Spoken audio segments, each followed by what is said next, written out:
আসসালামু আলাইকুম, স্বাগত সবাইকে আজকের ক্লাসে।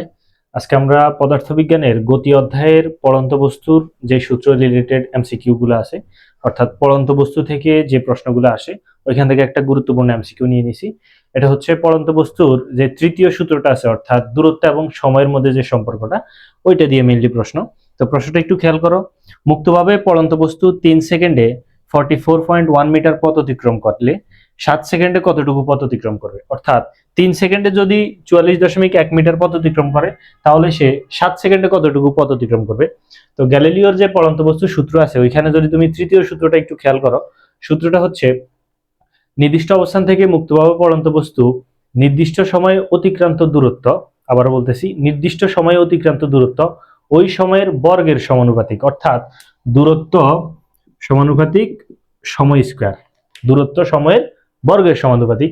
তো এই সূত্রটাকে যদি আমরা একটু ভেঙে লিখি, তাহলে আমার যদি h1 ধরি একটা দূরত্ব, আর একটা দূরত্বকে যদি h2 ধরি, সমান একটা সময় হবে t1 স্কয়ার আর একটা হবে t2 স্কয়ার। মেইনলি এই সূত্রটা দিয়ে আমরা হচ্ছে এই ম্যাথগুলো হচ্ছে সলভ করব। তো দেখো এখানে আমার h1 মানে কি?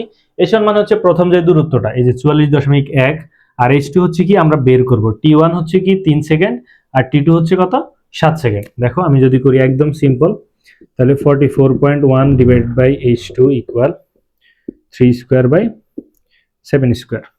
এটা যদি একটু করি, 44.1 বাই h2 সমান 9 বাই 49, বা 9h2, আমি একটু ভেঙেই দেখাচ্ছি তোমাদেরকে।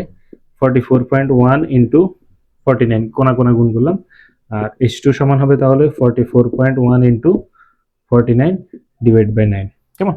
এটা আমার হচ্ছে সলভ করলে যা আসবে তাই হচ্ছে অ্যান্সার।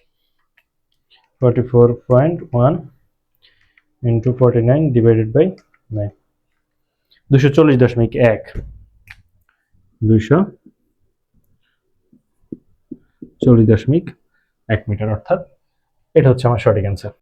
ওকে, তাহলে আগের ম্যাথটা যদি তোমরা বুঝে থাকো, দেখি আমাকে এই প্রশ্নটার অ্যান্সারটা হচ্ছে তোমরা কমেন্ট বক্সে জানাও, যে মুক্তভাবে পড়ন্ত বস্তু 2 সেকেন্ডে 14 মিটার পথ অতিক্রম করলে 5 সেকেন্ডে কতটুকু পথ অতিক্রম করবে?